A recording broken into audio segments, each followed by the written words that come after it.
Começa agora o Gospel News. Hoje é quinta-feira, dia 22 de janeiro de 2026.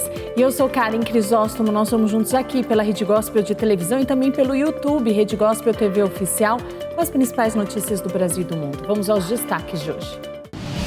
Presidente do Partido Liberal nega a tensão entre família Bolsonaro e Tarcísio de Freitas. Caminhada da Liberdade entra no quarto dia com milhares de apoiadores e Brasil se prepara para grande protesto em Brasília no próximo domingo. Donald Trump oficializa a criação de Conselho da Paz e grupo deve trabalhar na reconstrução da faixa de Gaza e evitar novos conflitos. Ataque a tiros na Austrália deixa 3 mortos. Ônibus tomba e deixa 5 mortos no interior de Minas Gerais. E veja também a derrota do São Paulo no Campeonato Paulista. Essas e outras notícias do Brasil e do mundo, agora no Gospel News.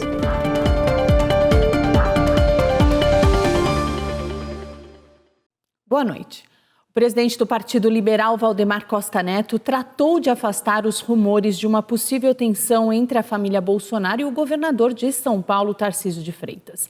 Segundo ele, o que saiu na grande imprensa nesta semana é tudo fofoca e que Tarcísio faz parte do time de Bolsonaro. Os rumores começaram após o governador de São Paulo cancelar a visita ao ex-presidente Jair Bolsonaro na Papudinha. Segundo informações circuladas nesta semana, Tarcísio de Freitas teria apontado uma pressão que tem sofrido de parte da direita, principalmente dos filhos de Bolsonaro. Aliados afirmaram que Tarcísio enxergou a situação como uma espécie de armadilha, após uma declaração dada por Flávio Bolsonaro. Valdemar Costa Neto afirmou que entendeu o adiamento da visita como um problema de força maior.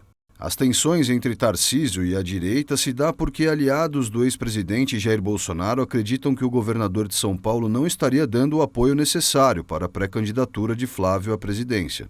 Na semana passada, uma publicação da esposa de Tarcísio, Cristiane Freitas, deixou Tarcísio na mira dos aliados de Bolsonaro. Em uma postagem, ela disse que a chegada de um novo CEO no Planalto faria uma reforma administrativa e adotaria um plano econômico diferente da atual gestão de Lula. A Caminhada da Liberdade entrou no quarto dia nesta quinta-feira. O deputado federal Nicolas Ferreira e centenas de apoiadores seguem rumo a Brasília para um protesto marcado para o próximo domingo. A Caminhada pela Liberdade entrou no quarto dia nesta quinta-feira. Milhares de pessoas acompanham Nicolas Ferreira e também outros políticos de direita até Brasília. Na manhã de hoje, o deputado federal publicou um vídeo conversando com o povo brasileiro e detalhando o protesto previsto para acontecer no próximo domingo. Fala pessoal, bom dia. Já estamos em direção aqui ao posto JK. Dá um alô aí, pessoal. Bom dia! Estamos indo ali, quarto dia de caminhada, 107 quilômetros caminhados a pé. Para quem está duvidando, te convido a vir caminhar com a gente. E estamos juntos, pessoal. Obrigado, viu? Vamos pra cima. E se Deus quiser, chegaremos dia 25 em Brasília, ao meio-dia, na Praça do Cruzeiro. Deus abençoe vocês. Até lá. Nicolas também republicou um vídeo do vereador de Uberlândia, Anderson Lima. Na filmagem é possível ver uma concentração com centenas de pessoas que aderiram ao movimento. Anderson Lima também escreveu que as grandes emissoras estão ignorando a caminhada. No Instagram, Nicolas Ferreira também postou vídeos de adesão de pessoas do agronegócio ao movimento. O deputado federal pediu ainda para o povo não entregar o país ao Partido dos Trabalhadores mais uma vez.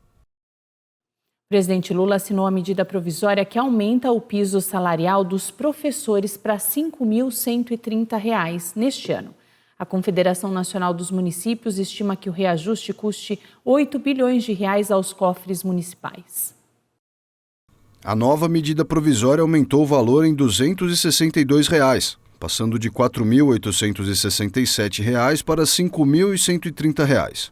O piso anunciado é aplicado para os docentes de educação básica da rede pública, que trabalham 40 horas semanais, mas o valor pode variar, caso o profissional trabalhe menos ou mais horas.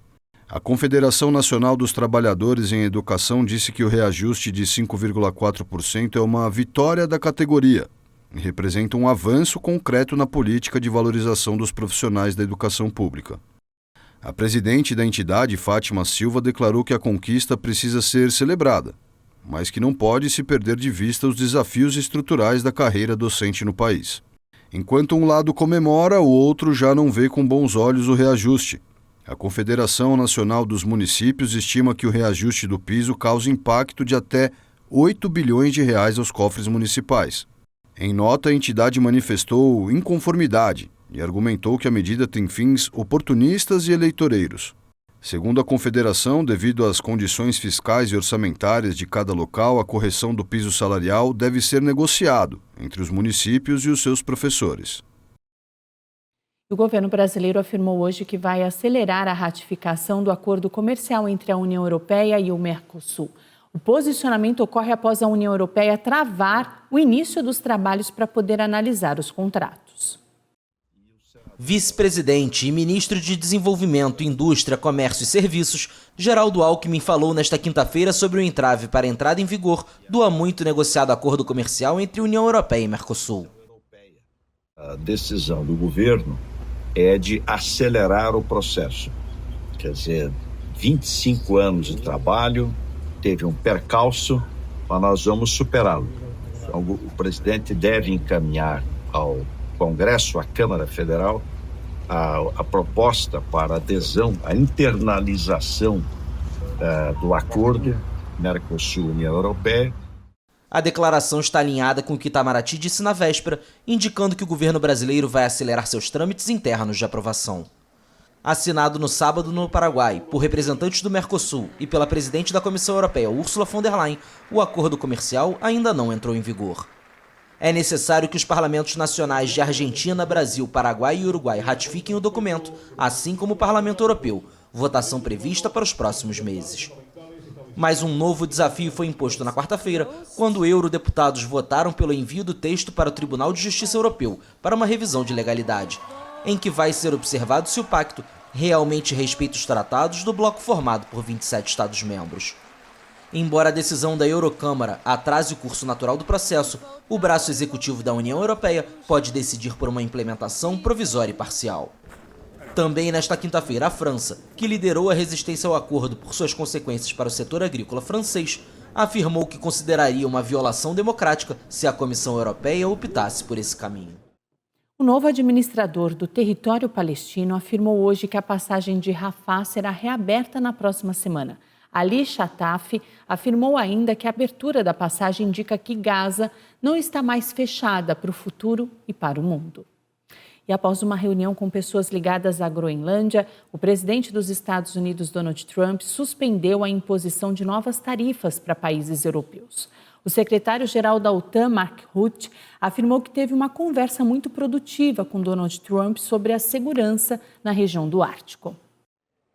O presidente americano Donald Trump suspendeu a ameaça de impor novas tarifas para vários países europeus e garantiu que concebeu o marco de um futuro acordo sobre a Groenlândia em uma reunião com o secretário-geral da OTAN, Mark Rutte, em Davos, na Suíça. Com base nesse entendimento, não vou impor as tarifas que deveriam entrar em vigor em 1º de fevereiro, escreveu o presidente americano em sua plataforma Truth Social, sem dar nenhum detalhe sobre esse marco. Na semana passada, Trump ameaçou impor novas tarifas de até 25% a 8 países europeus por apoiarem a Dinamarca e enviarem uma missão militar de exploração à Groenlândia. Em uma entrevista, o republicano disse que o acordo sobre a Groenlândia lhe dá tudo o que queria. Está um pouco em andamento, mas está bem avançado. Nos garante tudo o que precisávamos. É um acordo de longo prazo, é o melhor acordo de longo prazo possível e acho que coloca todos em uma posição muito boa, especialmente no que diz respeito à segurança, minerais e tudo mais. Já o secretário-geral da OTAN, Mark Rutte, destacou que teve uma conversa muito produtiva com Trump sobre a segurança na região do Ártico. As negociações entre a Dinamarca, a Groenlândia e os Estados Unidos continuarão para garantir que a Rússia e a China nunca consigam se estabelecer econômica ou militarmente nessa ilha do Ártico, um território dinamarquês, acrescentou a porta-voz em um comunicado. Trump insiste em que essa ilha, rica em minerais, é vital para a segurança dos Estados Unidos e da OTAN frente à Rússia e à China, à medida que o gelo do Ártico derrete e as superpotências competem por uma vantagem estratégica nesta região. O presidente americano também disse que há discussões adicionais em curso sobre o domo de ouro em relação à Groenlândia, referindo-se ao escudo antimísseis que pretende construir. Uma pessoa próxima às conversas entre Estados Unidos e Dinamarca afirmou hoje que os países vão renegociar o Pacto de Defesa da Groenlândia de 1951. Os Estados Unidos e a Dinamarca vão renegociar um pacto de defesa de 1951 sobre a Groenlândia. A informação foi dada à AFP nesta quinta-feira por uma fonte familiarizada com as conversas entre o presidente Donald Trump e o secretário-geral da OTAN, Mark Rutte. A fonte afirmou que os aliados europeus também vão reforçar a segurança no Ártico, mas insistiu que a transferência de bases americanas para a Groenlândia, sob soberania dos Estados Unidos, não foi discutida. O acordo de defesa, atualizado em 2004, já concede a Washington a liberdade de aumentar o número de tropas americanas, desde que informe as autoridades da Dinamarca e da Groenlândia com antecedência. Os Estados Unidos atualmente possuem uma base no noroeste da Groenlândia, que constitui um elo crucial no sistema de defesa antimíssil americano. Trump anunciou na quarta-feira um acordo preliminar após as conversas com Rutte no Fórum Econômico Mundial em Davos, mas os detalhes do suposto acordo permanecem vagos. Rutte afirmou nesta quinta que uma das linhas de trabalho que emergiu da reunião foi garantir que os chineses e os russos não tenham acesso à economia da Groenlândia ou à sua capacidade militar. As ameaças de Trump de anexar a Groenlândia abalaram a aliança transatlântica e mergulharam a OTAN em sua maior crise em décadas. Algumas nações europeias pressionaram a organização para que lançasse uma missão no Ártico para reforçar a segurança na região, após Trump ter usado o território para justificar seu desejo pela Groenlândia. E na manhã desta quinta-feira, Trump anunciou oficialmente o Conselho de Paz em Davos, na Suíça. Oficialmente fundado o Conselho de Paz promovido pelo presidente americano Donald Trump. Nesta quinta-feira em Davos, na Suíça, o republicano realizou uma cerimônia de assinatura em paralelo ao Fórum Econômico Mundial. Ao lado do bilionário estavam líderes e ministros de relações exteriores de 19 países, incluindo o presidente argentino Javier Milei e o presidente paraguaio Santiago Peña. Originalmente concebido para supervisionar a reconstrução de Gaza, o Conselho de Paz não menciona o território palestino em sua carta de fundação e é idealizado como um mecanismo global potencialmente rival das Nações Unidas. Mas Trump fez questão de indicar que um trabalho em conjunto será realizado. Podemos fazer inúmeras outras coisas. Quando este conselho estiver completamente formado, poderemos fazer praticamente tudo o que quisermos. E faremos isso em conjunto com as Nações Unidas. Sabe, sempre disse que as Nações Unidas têm um potencial enorme, mas não o têm aproveitado. Em seu discurso, Trump analisou as situações em Gaza, Irã, Ucrânia e Venezuela, entre outros pontos críticos globais. O conselho recém-criado prevê uma participação permanente que custará $1 bilhão, mais de 5,3 bilhões de reais, e muitos outros líderes foram convidados a participar, incluindo Vladimir Putin da Rússia, Benjamin Netanyahu de Israel, Volodymyr Zelensky da Ucrânia e o Papa Leão XIV. A presidente interina da Venezuela, Delcy Rodrigues, foi convidada a visitar a cidade de Washington, a capital dos Estados Unidos. A Casa Branca não confirmou a data. A presidente interina da Venezuela, Delcy Rodrigues, fará uma visita ao presidente americano Donald Trump em Washington, em data a ser definida. Delcy era vice-presidente de Nicolás Maduro, deposto em uma operação dos Estados Unidos. A presidente interina será a primeira governante da Venezuela a viajar aos Estados Unidos em mais de 25 anos, excluindo as visitas para reuniões das Nações Unidas em Nova York. O convite revela a proximidade de Trump com o governo interino, após o bombardeio do último dia 3 a Caracas, que levou à captura de Maduro. Estamos em processo de diálogo de trabalho com os Estados Unidos, sem temor algum para encarar as diferenças, as dificuldades.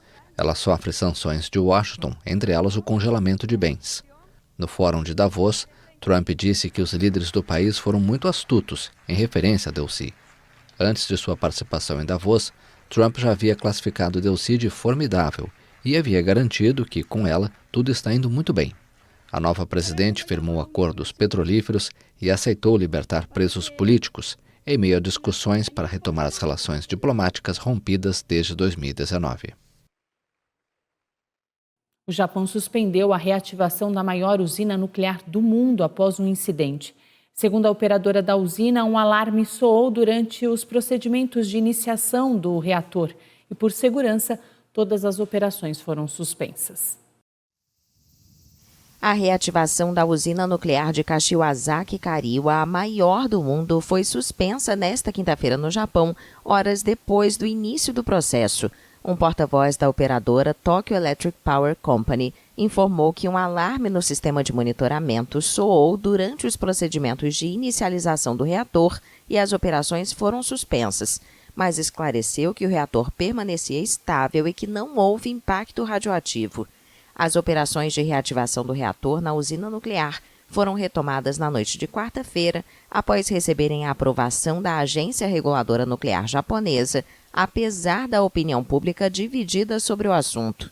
Ainda não há previsão de quando os procedimentos serão retomados. Kashiwazaki Kariwa é a maior usina nuclear do mundo em capacidade de produção, mas apenas um de seus 7 reatores foi reiniciado. A usina foi desativada quando o Japão fechou todos os seus reatores nucleares após o triplo desastre, terremoto, tsunami e acidente nuclear em Fukushima em março de 2011. O país pretende reativar a energia nuclear para reduzir a dependência de combustíveis fósseis como fonte de eletricidade e alcançar a neutralidade de carbono até 2050.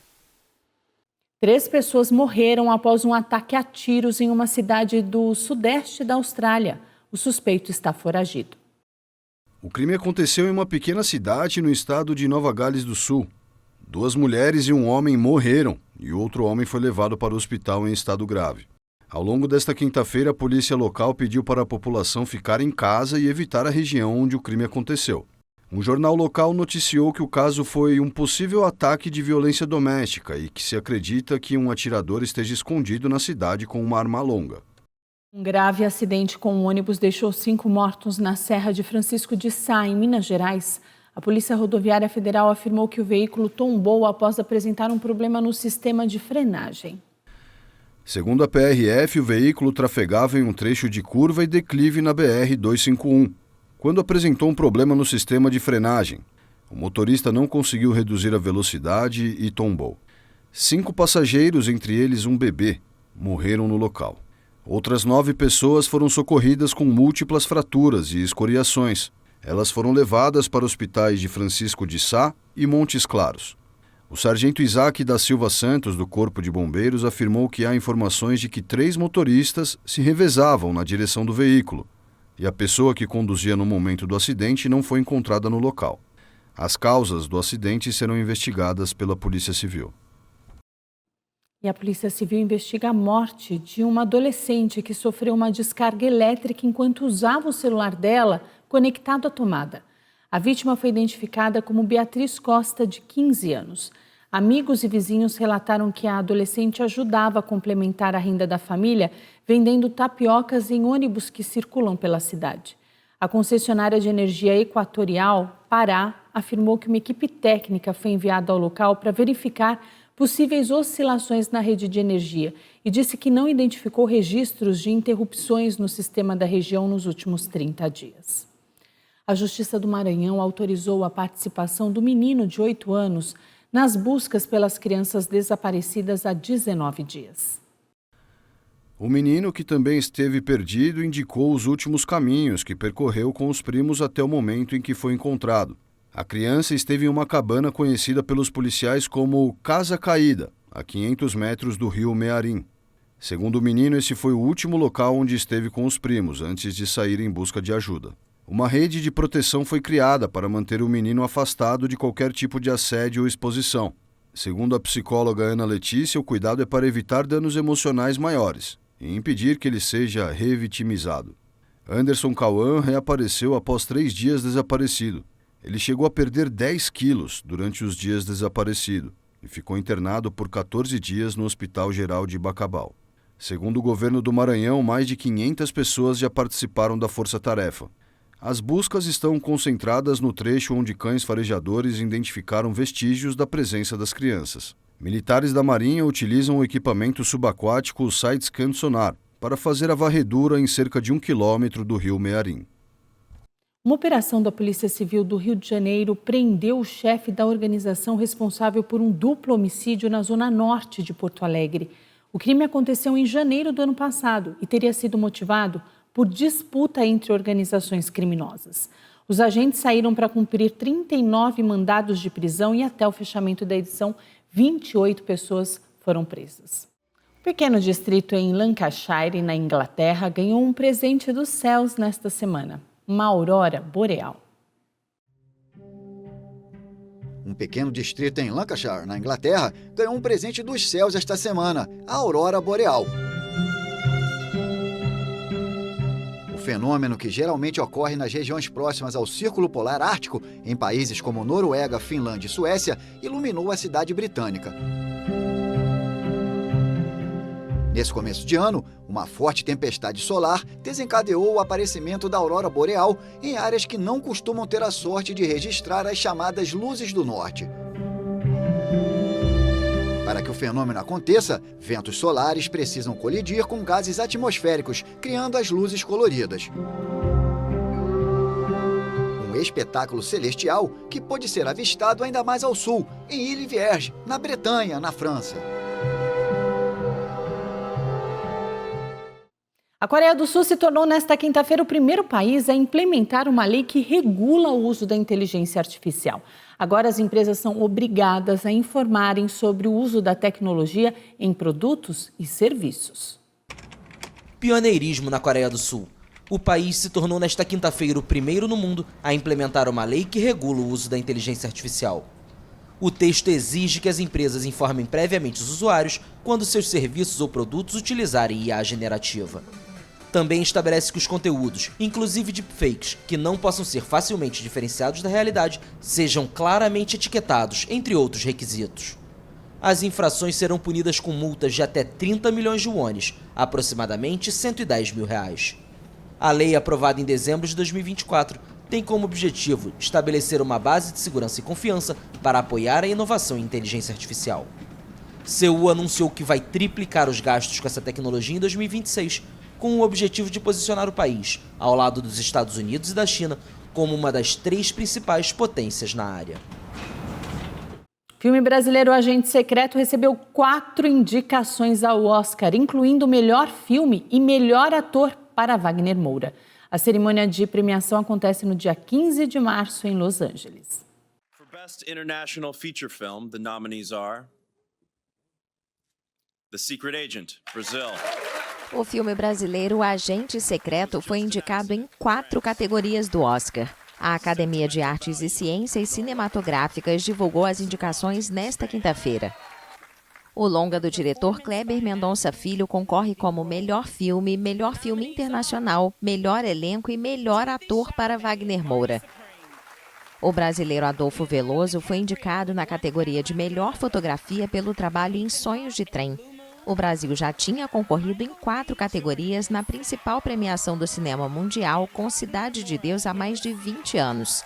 No ano passado, Ainda Estou Aqui venceu na categoria Melhor Filme Internacional, trazendo a primeira estatueta dourada para o Brasil.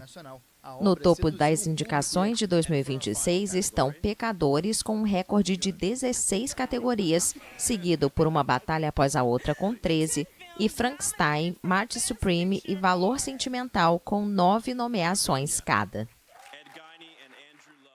O presidente afastado do São Paulo, Júlio Casares, renunciou ao cargo. Ele publicou uma longa declaração nas redes sociais e afirmou que o clube passou por narrativas distorcidas e pressões externas. Júlio Casares publicou um longo texto nas redes sociais para anunciar a renúncia ao cargo de presidente do São Paulo Futebol Clube. Ele já estava afastado do cargo desde a semana passada. O Conselho Deliberativo votou na última sexta-feira o impeachment do presidente, com 188 votos favoráveis.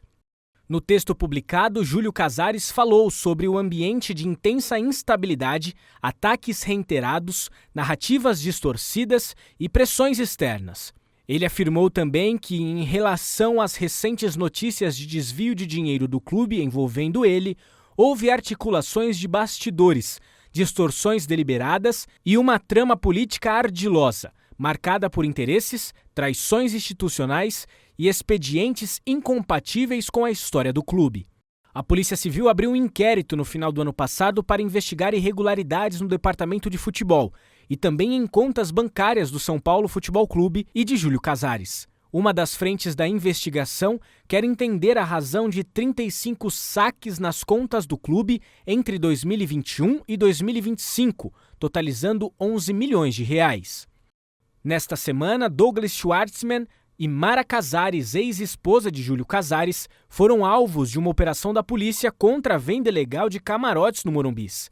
Na casa de Mara Casares foram encontrados mais de 20 mil reais em espécie.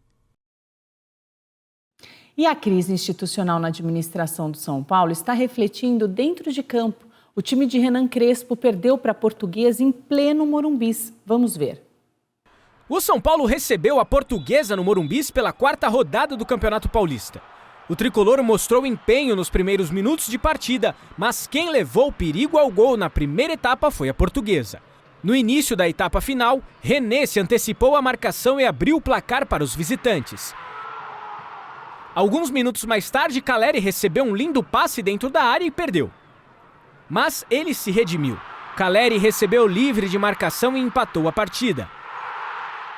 3 minutos depois, Nicolas deu um carrinho forte dentro da área e o pênalti foi marcado. René foi para a bola e fez o segundo. Na tentativa de empatar a partida, o tricolor ficou com a defesa desarrumada e após um rebote do goleiro Rafael, Everton Maceió fez o terceiro.